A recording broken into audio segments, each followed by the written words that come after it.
लग्नाची पेढी या मालिकेच्या आजच्या भागामध्ये आपण पाहणार आहोत. आता विनू रत्नपारखी कुटुंबियांच्या घरी येण्यासाठी तयार झालेला आहे आणि हे ऐकल्यानंतर सर्वांनाच आनंद झालेला आहे.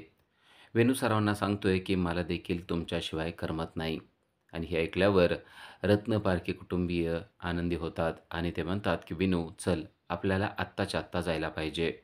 पण विनूने त्यांच्यापुढं एक अट ठेवलेली आहे. ती अट म्हणजे मी एकटा येणार नाही, माझ्याबरोबर माझी ममा म्हणजेच मधू पण यायला पाहिजे. आता विनूसाठी रत्नपारखी कुटुंबियांना एवढं ऐकणं गरजेचं असतं आणि त्यामुळं ते त्याला म्हणतात, की "ठीक आहे, तू एकटाच नव्हे तर तुझी ममा म्हणजे मधूसुद्धा आली तरी आम्हाला काहीच प्रॉब्लेम नाही आहे." खरं तर मधू आली तरीसुद्धा चालेल असं सर्वांना वाटत असतं, कारण काही झाल्या विनू आलाच पाहिजे असं सर्वांचं मत असतं. त्याचबरोबर विनूने सर्वांना सांगितलंय, की माझी आई आली तर तिचा छळ कोणीही करणार नाही. तिला चांगली वागणूक सर्वांनी देणं गरजेचं आहे. जर का असं केलं नाही, तर मग मात्र मी तेथे राहणार नाही. तेव्हा सर्वजण त्याला शब्द देतात, की कोणीही तिला काही बोलणार नाही, कोणीही तिचा काही छळ करणार नाही. मधूला मात्र जाण्याची इच्छा नसते. मधूला असं वाटत असतं, की आपण तिकडे गेलो तर पुन्हा एकदा हे लोक आपल्याशी वाईट वागणार आहेत. पण आता विनूनं जी कंडिशन घातलेली आहे, त्या कंडिशनमुळं खरं तर मधू पण खुश झालेली आहे. विनूरूपी हत्यार आपल्याला कधीही वापरता येऊ शकतं आणि त्याचा वापर करून आपण रत्नपारखी कुटुंबियांचा पाहिजे एवढा छळ करू शकतो, अशी मानसिकता असलेली मधू आता विनूबरोबर रत्नपारखी कुटुंबियाबरोबर जायला तयार झालेले आहे. आणि विनू येणार आहे हे ऐकल्यानंतर सर्वजण खुश झालेले आहेत. आता विनू त्याचे कपडे आणण्यासाठी गेलेला असतो आणि तेव्हा सर्व रत्नपारखी कुटुंबीय एकत्र आलेले असतात आणि मधूच्या विरोधातच थोडक्यात ते दाखवत असतात, की आम्ही जिंकलेलो आहोत आणि सर्वजण एकत्र येऊन हातावर हात देऊन हुर्रे म्हणतात आणि स्वतःचा जयघोष देखील जाहीर करतात. मधूला हे सगळं पाहून खरं तर वाईट वाटत असतं. पण आपल्या बाजूनं विनू आहे, त्यामुळं काही भिण्याची गरज नाहीये, असं तिचं स्वतःचं मत असतं. पण आता रत्नपारखी कुटुंबीय जिंकलेले आहेत.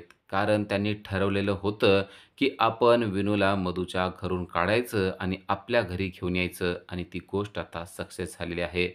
आता सर्वजण रत्नपारखी कुटुंबियांच्या घरी आलेले असतात आणि त्यांना दारातच थांबवलं जातं.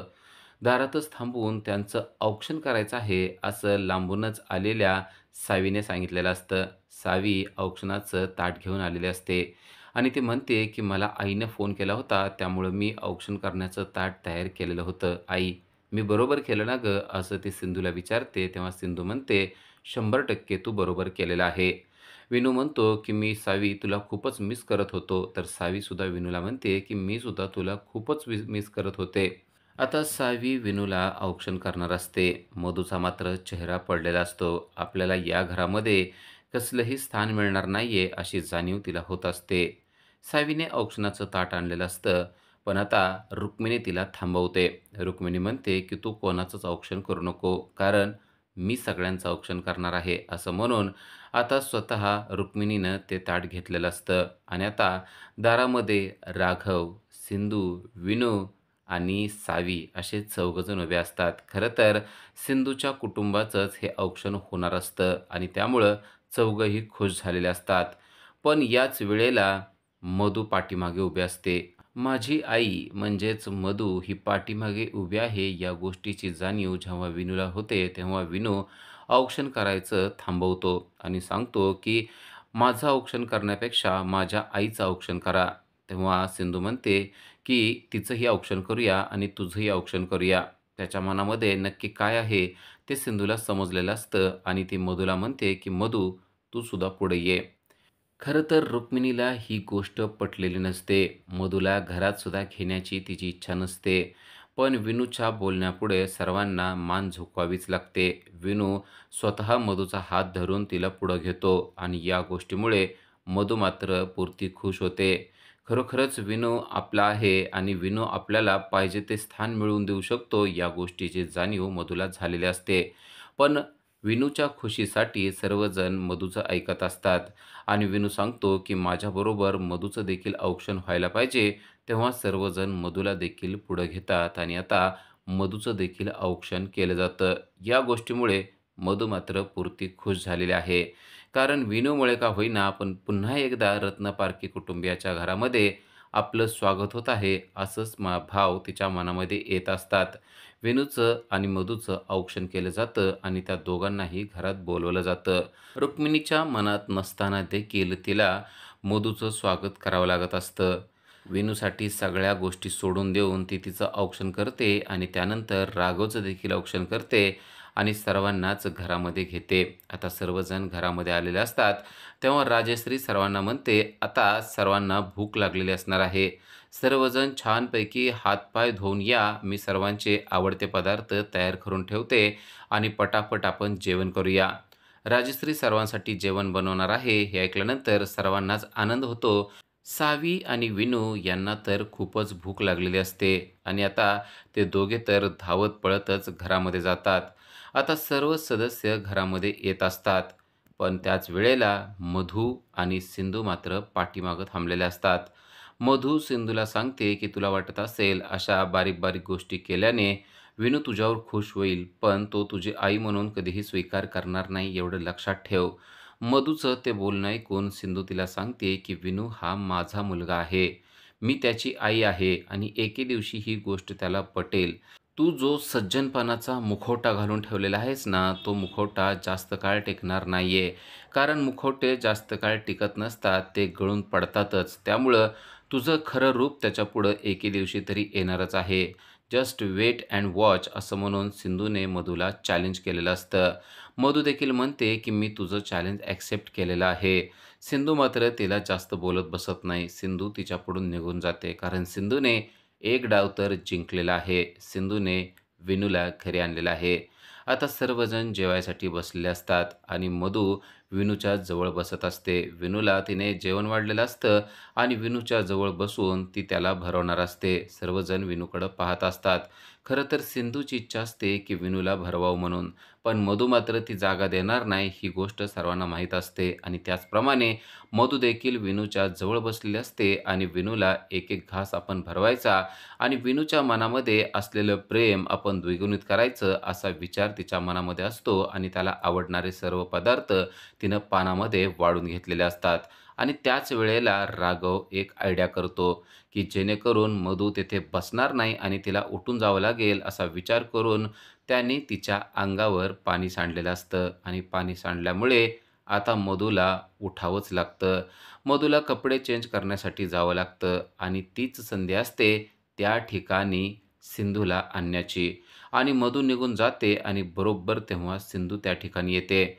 विनूला तर कडकडून भूक लागलेली असते, पण आता मधू गेल्यामुळे तो शांत बसलेला असतो. आता त्याला कोण भरवणार असा प्रश्न रत्नपारखी कुटुंबियांना देखील पडलेला असतो. खरं तर सिंधूला वाटत असतं की आपण स्वतः त्याला भरवावं, आपल्या हातून त्याने जेवण करावं. पण आपल्या हातून तो जेवण करेल का नाही करेल असा प्रश्न मात्र तिच्या मनामध्ये असतो. रुक्मिणी जवळच बसलेली असते आणि रुक्मिणी सिंधूला म्हणते की सिंधू, अगं मधू गेलेले आहे, बाळांना खूप भूक लागलेली आहे, दोघांना पण भूक लागली आहे. तू जरा विनूला तुझ्या हाताने भरवतीस का? असं म्हणून मुद्दाम रुक्मिणीने सिंधूला काम सांगितलेलं असतं. राघव देखील म्हणतो, "अगं, तो खूपच भुकेजलेला आहे. बघ ना त्याचा चेहरा कसा झालाय. मला असं वाटतंय की तू स्वतःच्या हातानं त्याला भरवावं." असं सर्वजण मुद्दामच सिंधूला सांगत असतात. पण सिंधूला मात्र प्रश्न पडलेला असतो की खरोखरच हा आपल्या हातून जेवण करेल का नाही? कारण आपल्या हातून जेवण करायची त्याची इच्छा नसते हे सिंधूला माहीत असतं. पण सिंधू आता त्याच्याजवळ उभारलेले असते. त्याच्याजवळ बसून एक एक घास त्याला भरवावा असं तिचं देखील स्वप्न असतं. विनू मात्र अजूनही शांत असतो. तो काहीच बोलत नसतो. आपण सिंधूच्या हातानं खाणार आहे, नाही अशी काहीच भावना त्याची नसते. पण सिंधूला मात्र आठवत असतं की या अगोदर जेव्हा आपण त्याला घास भरवण्यासाठी जवळ गेलो होतो, तेव्हा मात्र तो आपल्या जवळ बसला देखील नव्हता. त्याचबरोबर त्याने आपल्याला झिडकारून "मला तुझ्या हातून काहीच खायचं नाहीये" असं स्पष्टपणे सांगितलेलं असतं. त्याचबरोबर "तू माझी आई नाही, माझी आई ही फक्त मधुमामा आहे. मी तिच्याच हातून जेवत असतो आणि मला तिच्याच हातून खायला आवडतं." असं देखील त्याने ठामपणे सांगितलेलं असतं. ती गोष्ट सिंधूला आठवत असते. आत्ता देखील असंच काहीतरी होईल अशीच भावना तिच्या मनामध्ये असते. म्हणून ती अजूनही विनूच्या जवळ बसलेली नसते. पण विनूचा चेहरा पाहून तिला खूपच दया येते. कारण विनूला खूपच भूक लागलेली असते आणि मधू मात्र निघून गेलेले असते. आणि मग ताटामधील पोळीचा एक तुकडा वरणामध्ये बुडवून तिने विनूच्या समोर धरलेला असतो. विनूला खूपच भूक लागलेली असते. आता कोण भरवतं यापेक्षा आपल्याला जेवण करणं गरजेचं आहे, असा विचार त्याच्या मनामध्ये आलेला असतो आणि तो घास खाण्यासाठी तयार झालेला असतो. सिंधू त्याच्या पुढं घास धरून बसलेली असते आणि विनूने देखील आ करून तो घास आपल्या तोंडामध्ये घेतलेला असतो आणि हे पाहिल्यानंतर सर्वांनाच आनंद झालेला आहे. सिंधूच्या हातून विनूने घास खाल्लेला पाहून घरातील प्रत्येक सदस्याच्या चेहऱ्यावर आनंद आलेला आहे. सर्वांचा चेहरा आनंदाने फुलून गेलेला आहे. तर सिंधूला देखील खूपच आनंद झालेला आहे. आई म्हणून आपला स्वीकार केल्याचाच भाव तिच्या चेहऱ्यावर आपल्याला स्पष्टपणे दिसत आहे. आणि मग त्यानंतर एकानंतर एक घास ती विनूला भरवत असते आणि विनू देखील तो घास खात असतो. आणि आता मधू कपडे चेंज करून आलेले असते आणि ते पाहते की विनू आता सिंधूच्या हातानं खात आहे. ते पाहून तिचा चांगलाच झळफळाट होत असतो. पण इकडे विनू मात्र भलताच खुश आहे, कारण त्याचं पोट भरलं जात आहे आणि सिंधूच्या हातून तो जेवण करत आहे. आता मधूला कळून चुकलेलं असतं की आपल्याबरोबर मोठा गेम झालेला आहे. आपण जवळ बसलेलो होतो आणि आपल्याला तेथून उठवायचं होतं, याच कारणासाठी तर राघवने आपल्या अंगावर जाणीवपूर्वक पाणी सांडलं आणि आपल्याला तेथून उठवलं. या गोष्टीची जाणीव आत्ताशी कुठं मधूला झालेली असते. रत्नपारखी कुटुंबीय शांत बसणार नाही, ते काही ना काहीतरी करत राहणार आहे, या गोष्टीची देखील जाणीव आता तिला झालेली असते. जेवण झाल्यानंतर सर्वजण हॉलमध्ये बसलेले असतात आणि सावी म्हणते की खूपच जेवण झालं आणि मला तर आता आळस आल्यासारखं झालेलं आहे. तर विनू देखील म्हणत असतो, मला सुद्धा असंच झालेलं आहे. आता मला असं वाटायला लागलंय की शांत बसावं किंवा झोपावं. तेव्हा विनू म्हणतो की बसण्यापेक्षा आणि झोपण्यापेक्षा आपण एखादा खेळ खेळला तर? सावी म्हणते, आत्ता आपण खेळ खेळूया. राघव म्हणतो, हो का नाही, आपण आत्ता खेळ खेळला पाहिजे. झोपण्यापेक्षा देखील शरीर ॲक्टिव्ह ठेवलं पाहिजे. चला आपण काहीतरी खेळ खेळूया. तेव्हा विनू विचारतो की कसला खेळ खेळायचा आपण? इनडोअर खेळायचा की आउटडोअर खेळायचा? राघव म्हणतो, आपण आउटडोअर खेळ खेळूया. चला सर्वजण आपण बाहेर जाऊया. असं म्हणून राघव आता सर्वांनाच खेळण्यासाठी इन्व्हाइट करतो. सिंधू म्हणते, मी सुद्धा यायला तयार आहे आणि आता सर्वजणच खेळायला तयार झालेले असतात. पण रेश्मा म्हणते, मी मात्र तयार नाहीये. रेश्मा, राजश्री आणि रुक्मिणी म्हणतात की आम्हाला आत्ता सध्या काम पण आहे आणि सध्या खेळण्याची इच्छा देखील नाहीये. त्यामुळं तुमची तुम्ही खेळा बाबा, आम्ही काय बाहेर येणार नाही. तेव्हा राघव, सिंधू, मधू, विनू आणि सावी हे 5 जणच बाहेर खेळण्यासाठी तयार झालेले आहेत आणि ठरल्याप्रमाणे तेच 5 जण घराच्या बाहेर आलेले असतात. आता काय खेळ खेळायचा हा मोठा प्रश्न त्यांच्यासमोर असतो. विनू राघवला म्हणतो की आपण कोणता खेळ खेळायचा आहे? राघव म्हणतो, तू सांग तुला कोणता खेळ खेळू वाटतोय? तेव्हा विनू म्हणतो की आपण फुटबॉल खेळूया. फुटबॉल नाव ऐकल्याबरोबर मधू म्हणते की फुटबॉल? मी तर नाही बाबा खेळू शकणार फुटबॉल. आपल्याला फुटबॉल अजिबात आवडत नाही. सिंधू म्हणते, कोणता खेळ खेळायचा आहे विनू? तू एकदा सांगतो का? आपल्याला सगळ्याला खेळता येईल असा खेळ खेळूया. फुटबॉल मात्र आपण खेळू शकणार नाही, असं मधूने सांगितलेलं असतं. इतकं ऊन आहे आणि या उन्हामध्ये आपल्याला काय फुटबॉल खेळायला जमणार नाही. विनू म्हणतो, मग कसला खेळ खेळायचा आहे तू सांग. मधूला मात्र कोणता खेळ खेळावा ते काही कळत नसतं.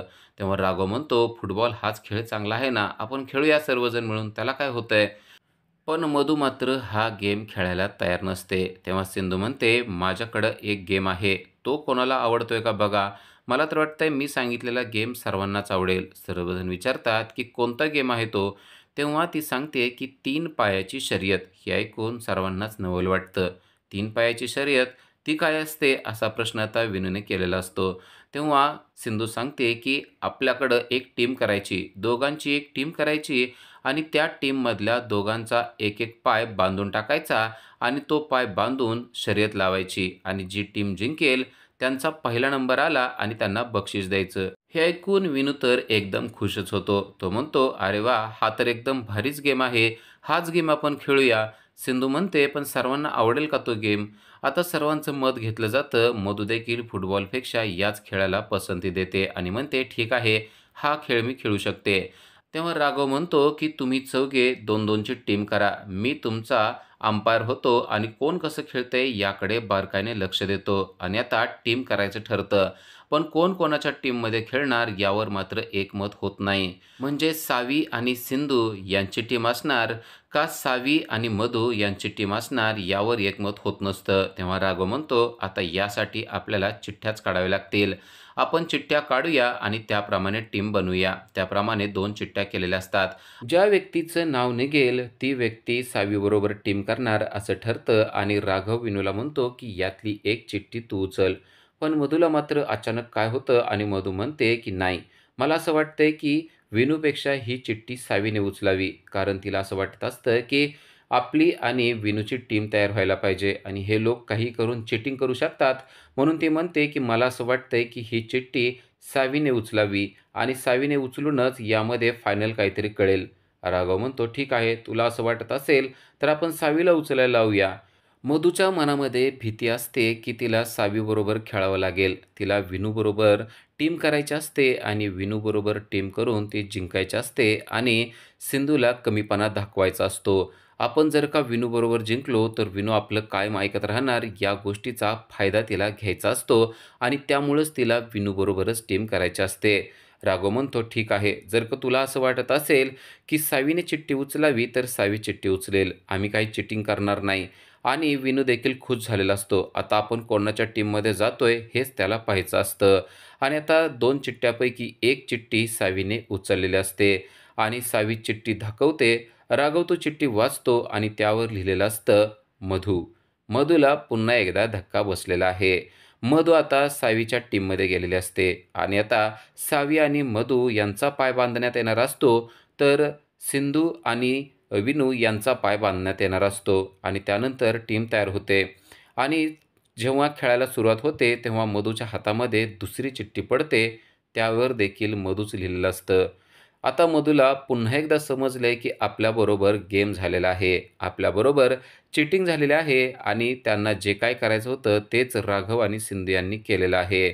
पण आता खेळायला सुरुवात झालेली असते आणि विनू सिंधूबरोबर खेळायला तयार झालेला असतो. त्यामुळं मधू देखील शांत बसलेले असते. आता राघव सर्वांना खेळाचे नियम सांगत असतो. सिंधू आणि विनू यांचे पाय बांधलेले असतात तर सावी आणि मधू यांचे देखील पाय बांधलेले असतात. जी टीम पहिल्यांदा येणार आहे ती टीम जिंकणार आहे आणि त्याच टीमला बक्षीस मिळणार आहे, त्याच टीमचं नाव होणार आहे असं सांगण्यात येतं आणि शर्यत सुरुवात होते.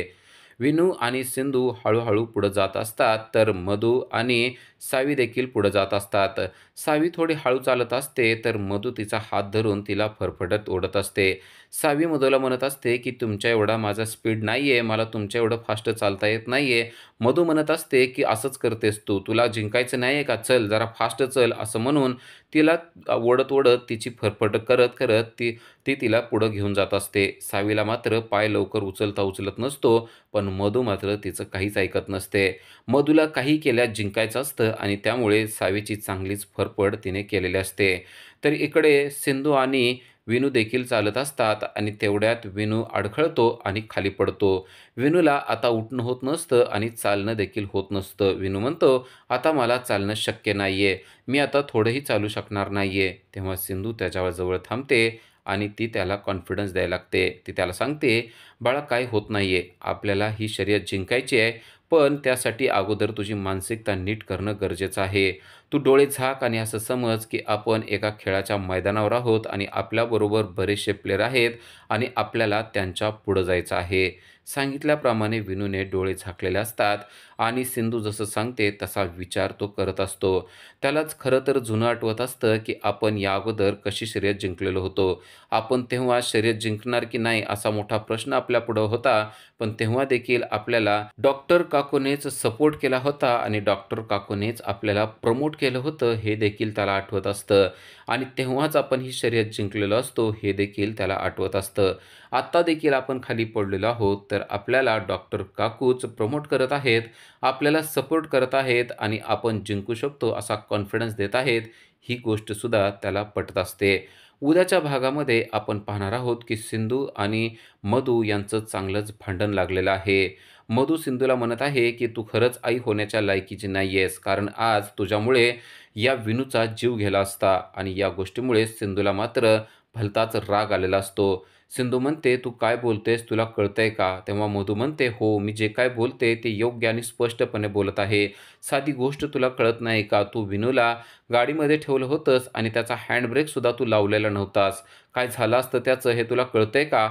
तेव्हा सिंधू चिडते आणि मधूच्या सणसणीत थोबाडीत देते. कारण सिंधूला समजलेलं आहे, की आता मधू ही विनूच्या जीवावर उठलेली आहे आणि उलट ती सिंधूवरच आरोप करते. तेव्हा ती गोष्ट तिला सहन होत नाही आणि ती तिच्या सणसणीत थोबाडीत देऊन टाकते. मधू मात्र या गोष्टीनं पुरती हादरून जाते. कारण सिंधूने आता मधूच्या कानाखाली फटाफट फटाके वाजवायला सुरुवात केलेली आहे. आता यावर मधू काय करणार ते आपल्याला पुढील भागामध्ये समजणार आहे. अशाच अपडेटसाठी आजच आमच्या चॅनलला सबस्क्राईब करा. थँक